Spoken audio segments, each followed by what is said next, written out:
Welcome. In this video, I want to go over what the Maker Journal is going to look like. And if you are in Blackboard, if you navigate down here under Assignments to Maker Journal, you'll see a little bit more information. So up here, there's a little bit of written information, a link to this Google Doc where you're going to have 5 Maker Journal blog posts that you do in this course. And the goal of the Maker Journal is to help you expand your set of tools and experiences and find new ways to connect to kind of the future of educational technology. So the goal here is for you to tackle something that's new to you. So this is where you're likely going to want to look at your pre-assessment for the course. And if you've never heard of an Arduino, then I would make that one of the goals for your Maker Journal is to think about how could I get my hands on an Arduino. The expectation is not that you go out and buy one. I'm certainly happy to help you connect to places where you could find one.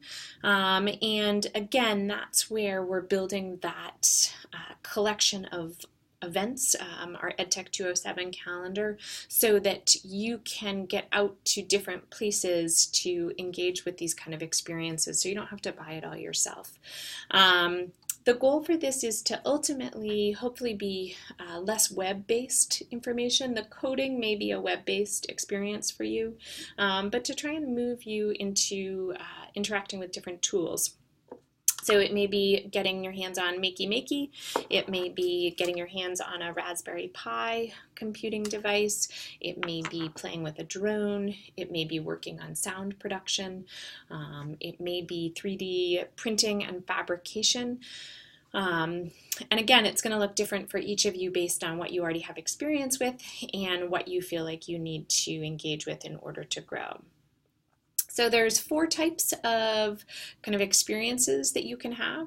One is to use a guest speaker or an EDT 598 event.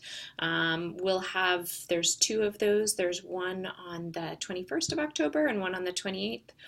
Both of those are from 9 to noon here in Farmington. The one on the 21st is about spheros and coding, and the one on the 28th is going to be high and low tech fabrication, 3D printing, Tinkercad.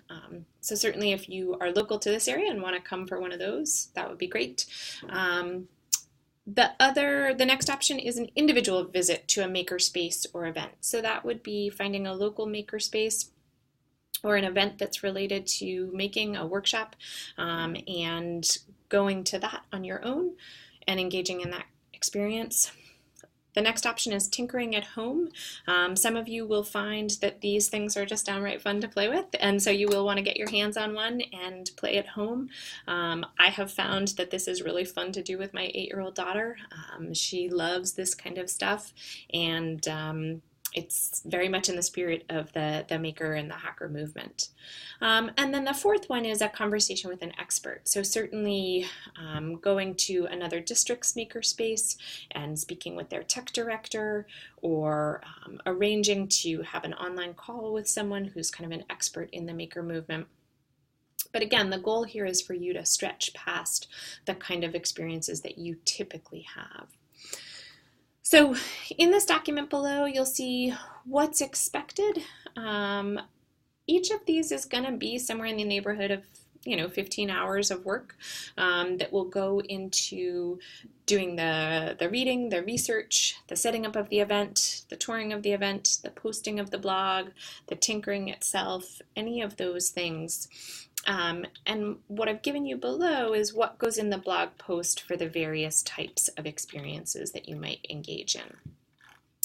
Also back here, I've given you a link to one that I've done. I got a chance to go up to visit the Maine School of Science and Math, their makerspace. It's a pretty amazing space. And so I just walked through what that blog post might look like so that you can wrap your head around what is it that I'm trying to create through this experience. Sorry, one more thing. Back here, you can see what the due date is. Basically, it's every 2 weeks, with the exception of there's 2 weeks where it's each week. So your first one is due the end of this month, then 2 weeks later, 2 weeks later, 2 weeks later, and then 1 week later. Your maker journals do count for 50% of your grade in the class.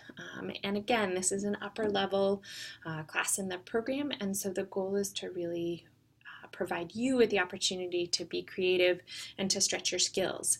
That being said, I don't want any of you to feel overwhelmed, and if you don't know where to go to get your hands on one of these devices, or if you really want a tour of someone who's using a laser cutter, but you don't have that connection, please let me know.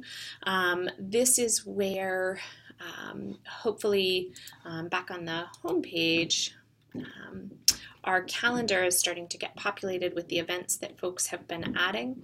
And so these are some great other places to try in terms of if you are eager to, have a new experience. This is another set of tools. And then also I just realized I haven't put this link in yet. This is a map of makerspaces in Maine. So if you are looking to try and connect and find a space to tour, you can do that. I realize some of you aren't in Maine. And again, I'm happy to help with the connections where those are interesting to you and where you feel like, oh, I'm not sure, how to connect with someone in this area. So hopefully this has given you kind of an overview of the Maker Journal. There's a lot of creativity. There's definitely some planning that's going to have to go into how you construct yours to meet all the objectives, and I'll look forward to answering questions as you have them.